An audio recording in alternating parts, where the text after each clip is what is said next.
Today we're going to go through the formulation of the star tetrahedron and opening the gateway, the interior gateway into the void, where spirit exists in all its potentiality. Anything you could ever imagine, believe, it is within the void, it's within spirit. It is, of course, then the ability to summon that and bring light to it. So if you can imagine the void like a very, very dark room, not a photon of light within it, but this dark room is absolutely filled to the brim with anything you could ever imagine or believe is possible. If you were in the room with no light, you would see no thing. That's the void, its potential. If you had one small flashlight, you could simply turn the flashlight on and you could choose, important word, you could choose to illuminate that which you would want to bring forth. And so this is the work that we are learning how to do, to turn on the light of creation, to learn how to focus it precisely so that it's not a scattered light, which would create a fuzzy reality, but a dynamically focused light. As it then opens the doorway into the void, we can literally illuminate anything that we choose. And we can illuminate literally that we are gods, goddesses, divine and sacred beings. And thus we would evolve ourselves beyond our human condition into the divine and sacred beings that is our true self. So this is the amazing work. Some of the first work that I became familiar with was Patanjali's Yoga Sutras.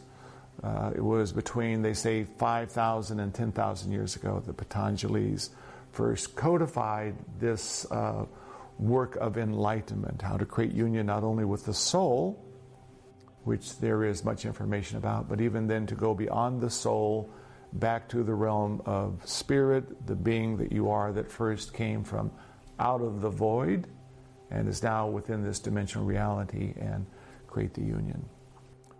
It was then, of course, codified more recently within the Essene schools, and this is what was taught with the discipleship of Yeshua. It was about learning how to open the doorway. It's why you see the pictures of Christ that he is holding and pointing at the heart. And often you will see coming out of the heart there is literally rays of light.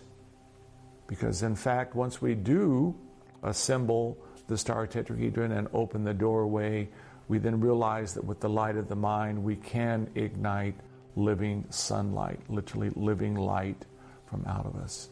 And then we are a light-bearing being, no longer simply a human being that gets their light from eating and gathering photons of light from food. This is how we get our light. When we learn how to ignite the fuel of creation from within, we literally learn how to feed ourselves from inside out. The body becomes more rarefied and refined, and we literally are light-bearing divine beings, beings of light. We would sometimes call them star beings. Truth. The formulation I will take you through, many of you within the room and online have been through this formulation. Nevertheless, it's an important formulation because once again, it teaches you to continue to refine and hone the process, refine and hone the mind. I go through the process at least twice a day. I woke up last night at 10 o'clock and 2 o'clock, and I did the process again for the hour. Always honing, refining, seeking to create ever deeper union with the divine that I am, that is life. So I will take you through the entire formulation. If you feel so comfortable that you want to go ahead and open the stargate and bring forth the fuel of creation spirit, that's of course your option. The first formulation is to be able to ignite the light, the spark of creation. It exists within the center point of the mind and the brain in the area of the pineal gland. This is called the seat of the soul. It's when you were born, the soul, which is light, it literally breathed light and energy down into the body that mother and father prepared through the pineal gland, and as it then spread as tendrils of light through then the physical form, the life was animated. It takes life to animate form. And so light is animation. So the pineal gland, a very important part, you see, of our system of awakening. As you learn to hold attention here, you can begin to feel the light increasing, because you'll find that the light within the pineal gland, even though it is our place of focus, it really is connected to a system of energy that is 12 feet above you, 35 to 40 feet around you, and at least 12 feet beneath you. We call it the torus.